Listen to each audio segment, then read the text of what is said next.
प्रसाद नव्हे तर जेवणच असं वक्तव्य शिर्डीतल्या साईबाबांच्या प्रसादाबाबत माजी खासदार सुजय विखेंनी केलेलं आहे। सुजय विखेंच्या या वक्तव्यानं आता पुन्हा एकदा एक नवा वाद निर्माण होण्याची शक्यता वर्तवली जाते। आपला हॉटेल व्यवसाय चालण्यासाठी मी आवाज उठवला की प्रसादालय बंद करा। फार अख्ख्या जगामध्ये माझ्यावर टीका झाली, म्हणजे हा प्रसाद आहे। अरे प्रसाद काय असतो? प्रसाद घुगरी आणि लापशी असते। हा कुठला प्रसाद की ज्याच्यामध्ये पोळी पण आहे, भात पण आहे, मिठाई पण आहे, वरण पण आहे, डाळ पण आहे, हे जेवण झालं? हा प्रसाद नाहीये। आणि या ठिकाणी लोकांनी येऊन, साई भक्तांनी येऊन प्रसाद घ्यावा, आमचा विरोध नाही, पण रात्री दारू पिऊन लोक प्रसाद खायला जायचे। इथं सगळेचे जेवढे साई भक्त म्हणून फिरत होते ते साई भक्तच नव्हते, भिकारी, गुन्हेगार।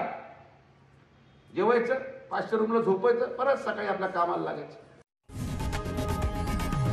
लोकशाही मराठी ऐका, पहा, जागरूक रहा।